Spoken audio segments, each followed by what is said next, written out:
మీరు ఇలా అరిస్తే ఆయన ఉన్నది కూడా మర్చిపోయేలా ఉన్నారు. కళ్యాణ్ గారు అందరికీ కమాన్. నమస్కారం. మన్నించాలి.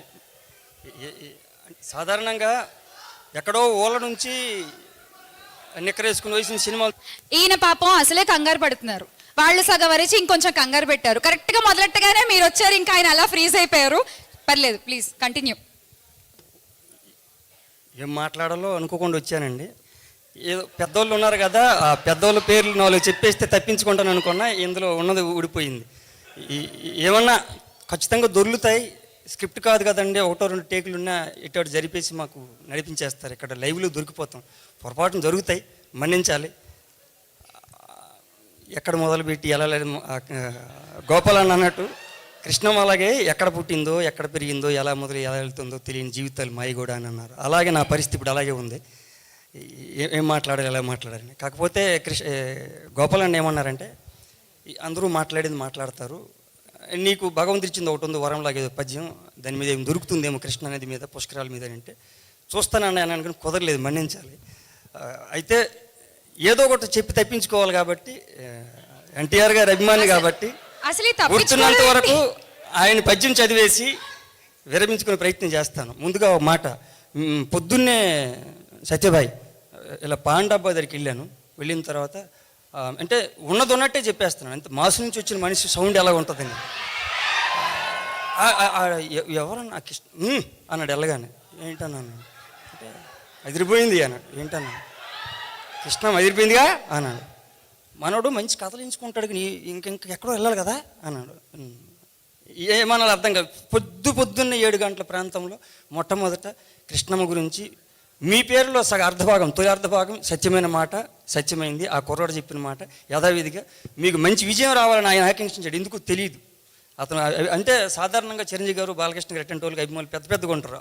ఆ రోజుల నుంచి వచ్చిన మనిషి మీ గురించి మాట్లాడాడు. ఆయన ఆనందం వేసింది. ఎందుకంటే చాలా రోజుల నుంచి పరిచయం ఉంది కాబట్టి నటుడిగా నాబోటోడు కూడా. అంటే ఎందుకంటే కొంచెం ఇబ్బంది పడ్డాను సెట్లో.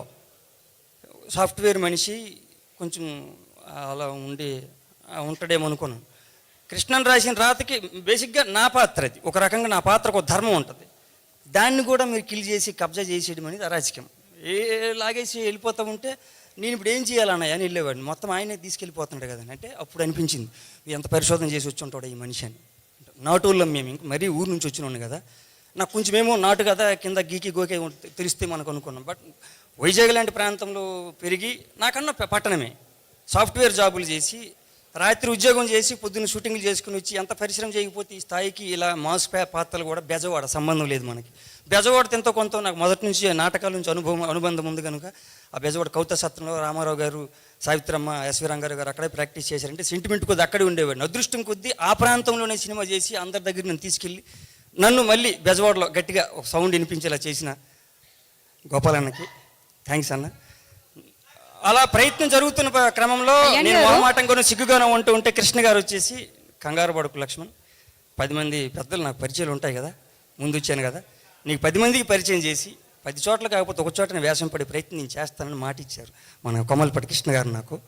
ఆ మాట ఈ వేదిక మీద అందిపోయినట్టే సార్. అలాగే అందులో మీరు ఆ మాట అనుకుంటుంటే గుర్తొచ్చింది, మనమంతా సినిమా చేసి 2 సీన్లు వేషం సార్. అందులో నేను వంగవీటి సినిమా షూటింగ్లో ఉన్నప్పుడు వాయిస్ రికార్డ్ చేసి పంపించారు రాజమౌళి సారు. ఎవడాడు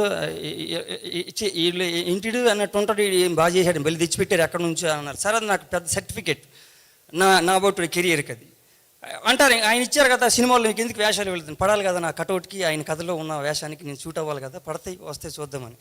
అలా అయిపోయిన తర్వాత ఈ ఆఫీస్కి పిలిచిన తర్వాత కొట్ల శివ గారు ఉన్నారు. వచ్చిన తర్వాత ఆయన మారారు, ఈయన మారారు, ఇతను మాత్రం అలాగే జర్నీ అవుతున్నాడు కదా అన్నారు. నన్ను అలాగే మూడు చోట్ల తిరిగినప్పటికీ నా పాత్రకి నన్నే ఉంచి నన్ను ఎంపిక చేసి ఈరోజు ఈ వేదిక మీద పరిచయం అవడానికి కారణమైనందుకన్నా మరొకసారి మీకు థ్యాంక్స్ చెబుతున్నాను. ప్రయత్నం చేస్తాను చివరిగా.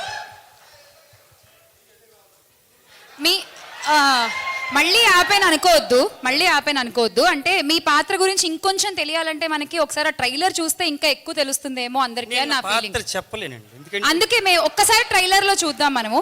ఎందుకంటే మనకి డైరెక్టర్స్ కూడా రెడీగా ఉన్నారు. ఒకసారి ట్రైలర్ లాంచ్ చేసేసుకుని ట్రైలర్ చూసి తర్వాత మళ్ళీ మీరు మాట్లాడతారు కానీ, ఓకేనా? ప్లీజ్ అలా వెళ్ళిపోదు.